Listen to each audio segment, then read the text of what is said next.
예루살렘은 성전 봉헌절이 되었는데 때는 겨울이었다. 예수께서는 성전 경내에 있는 솔로몬 주랑을 거닐고 계셨다. 그때 유대 사람들은 예수를 둘러싸고 말하였다. 당신은 언제까지 우리의 마음을 졸이게 하시렵니까? 당신이 그리스도이면 그렇다고 분명하게 말하여 주십시오.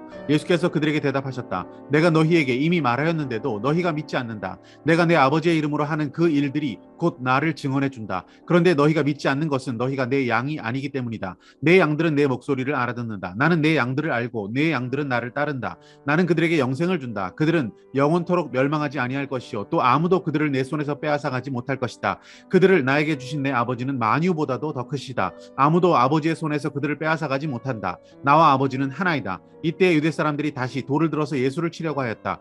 예수께서 그들에게 말씀하셨다. 내가 아버지의 권능을 힘입어서 선한 일을 많이 하여 너희에게 보여주었는데 그 가운데서 어떤 일로 나를 돌로 치려 하느냐? 유대 사람들이 대답하였다. 우리가 당신을 돌로 치려고 하는 것은 선한 일을 하였기 때문이 아니라 하나님을 모독하였기 때문이요. 당신은 사람이면서 자기를 하나님이라고 하였소. 예수께서 그들에게 말씀하셨다. 너희의 율법에 내가 너희를 신들이라고 하였다 하는 말이 기록되어 있지 않느냐?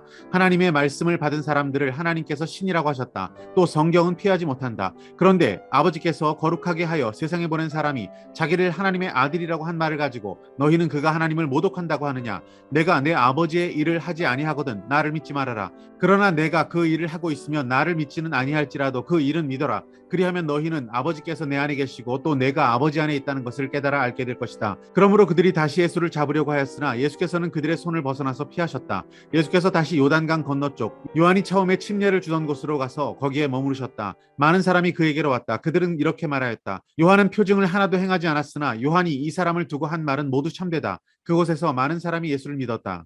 할렐루야. 아름다운 새날입니다. 성전 봉헌절, 즉 수전절에 솔로몬 주랑을 거닐고 계시는 예수님을 보고 유대인들이 달려왔습니다. 항의하기 시작합니다. 이제 당신의 정체를 밝히시오 이렇게 요구하고 있는 것이었습니다. 사실 지금까지 수도 없이 주님께서는 자신이 누구인지를 드러내 보이셨습니다. 하지만 문제는 그들이 믿지 않고 있는 것이 문제였습니다. 목자의 음성을 알아듣지 못하고 있는 그들은 선한 목자 대신 주님의 양이 아니었던 것입니다. 주님은 그들에게 이렇게 말씀하십니다. 만유보다 더 크신 그분이 나의 아버지이신데 나와 그 아버지는 하나다. 이렇게 선언을 하십니다. 유대인들은 이 말씀을 결정적인 신성 모독의 발언으로 간주합니다. 경노해서 돌로 예수님을 쳐서 죽이려고 합니다. 레위기 24장 19절 말씀을 근거로 해서 그들은 즉결 심판이 가능하다라고 판단을 내렸던 것입니다. 그때 주님께서는 그 성난 자들을 향하여서 구약의 말씀 하나를 인용하십니다. 내가 너희를 신들이라고 하였다라는 말씀입니다. 그렇다면 우리 인간이 신이 될 수 있다는 말씀입니까? 시편 82편에 나오고 있는 이 말씀의 문맥을 잘 살펴보시면요. 신들로 거명되고 있는 자들은 재판의 과정 중에서 등장하고 있는 재판장들을 지칭하고 있다는 것을 쉽게 알 수 있습니다.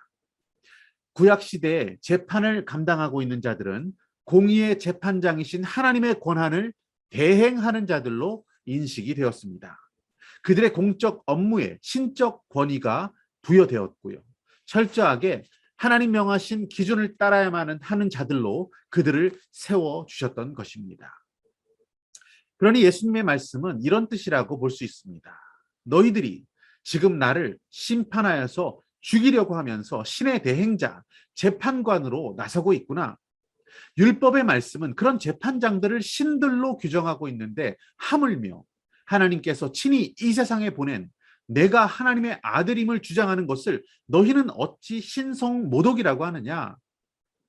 그들에게 그들이 잘 알고 있는 율법으로 반박할 수 없는 논리를 명확히 설명하십니다.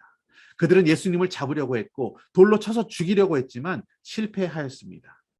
나무에 달리시는 그 십자가의 길로 가야만 하는 주님은 그들의 손을 벗어나 요단강, 요한이 침례를 주던 곳으로 가십니다. 거기에서 마지막까지 주님은 복음을 전하고 계십니다. 더 많은 자들이 구원을 받게 됩니다. 42절 말씀 보시면 그곳에서 많은 사람이 예수를 믿었다 이렇게 증언하고 있습니다. 우리의 의로운 재판장은 하나님 한 분이십니다. 우리는 하나님의 자녀로서 또 신의 아들로서 오늘도 우리 하나님의 뜻을 이루어드리는 하루를 살아가기 원합니다. 오늘 붙드신 하나님의 말씀과 믿음의 결단은 무엇입니까?